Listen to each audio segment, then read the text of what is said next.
Shalom. Good morning to all. ప్రియులారా, మనము పస్కాను పన్నెండు పండుగ 7వ దినములో ఉన్నాము. ఇది మనకు మహావిశ్రాంతి దినము. ప్రియులారా, ఆ పర్వతని మనకిచ్చిన ఈ పస్కాను పన్నెండు పండుగ ఎంత శ్రేష్టమైన దినము. కాబట్టి మొదటి దినము మహావిశ్రాంతి దినము, 7వ దినము మహావిశ్రాంతి దినము. పరమతండ్రి ఈ మహావిశ్రాంతి దినాలలోనే ఆయన ఆశ్చర్య కార్యాలు, ఆయన అద్భుత కార్యాలు జరిగిస్తూ వస్తున్నాడు. ఎందుకు మనం ఈ పస్కాను పన్నెండు పండుగ ఆచరించాలని మన కుమారులు, మన కుమార్తెలు మనం అడిగినప్పుడు, మన పితరులైన ఇజ్రాయేలును ఐగుప్తు దేశంలో నుంచి వారిని విడిపించినప్పుడు ఆ పస్కా గొర్రెపిల్ల రక్తము ఎవరి ఇంటి ద్వార బంధముల మీదకి రాయబడుతుందో వారి ఇంటిని ఆయన కాపాడాడని గుర్తుగా. కాబట్టి అందులో అనుదిన లేఖన భాగంలో మనం చూసుకుంటుంటే అదే లేఖన మనకు కనబడుతూ వస్తుంటుంది. నిర్గమకాండము 12వ అధ్యాయము 24వ వచనములో, కాబట్టి మీరు నిరంతరము మీకును మీ కుమారులకు దీన్ని కట్టడగా ఆచరింపవలను. కాబట్టి నిరంతరము మన కుమారులకు దీన్ని మనం కట్టడగా ఆచరింపవలను. ప్రియులారా, మన పిల్లలకు మనం తెలియపరచాలి, నిరంతరము కట్టడగా దీన్ని ఆచరించాలి. ఈ పస్కాను పన్నెండు పండుగ శ్రేష్టమైన దినమని మన పిల్లలకు మనం తెలియపరచాలి. ఎందుకంటే మన పితరులను పర్వతాన్ని ఐగుప్తు నుంచి విడిపించినప్పుడు ఎవరి ఇంటి ద్వార బంధములకి మీద రక్తపు గుర్తులు కనబడుతున్నాయో, పస్కా గొర్రెపిల్ల రక్తము గుర్తు కనబడేయో, ఆ మరణపు దూత, సంహారణ దూత దాటిపోయేను.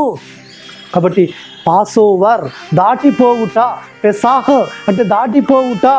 కాబట్టి మరణము దాటిపోయింది. మన పితరులు ఇజ్రాయేలీలు ఆ రక్తపు గుర్తులు వారింటి ద్వారబంధులకి రాసుకున్నారు. కాబట్టి మరణపు దూత దాటిపోయింది.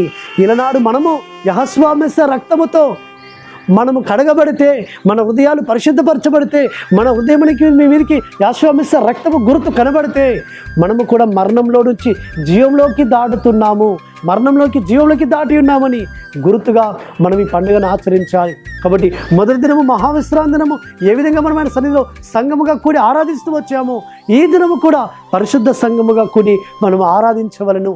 కాబట్టి ఈరోజు సబ్బాతు దినము మరియు మహావిశ్రాంతి దినము.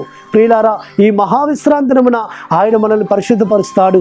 కాబట్టి ఇది తరతరములకు generations to generations eternal covenant పరమతండ్రి నిత్య నిబంధనగా, నిత్యమైన కట్టడగా ఇస్తూ వచ్చాడు. ఇది మార్పు లేనిది. కాబట్టి అలనాడు పస్కా గొర్రెపిల్ల వధింపబడుతూ వచ్చింది.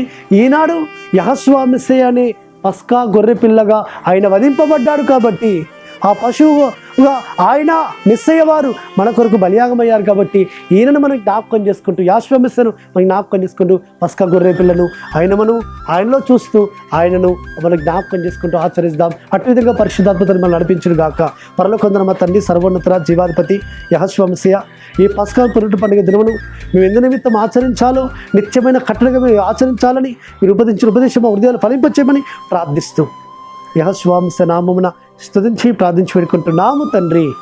సర్వోన్నతుడు, సర్వాధికారిని యెహోవా మెస్సియా కృపా కనికరము నిరంతరములకు తోడుగా ఉండి మనం బలపరచును గాక. ఆమేన్.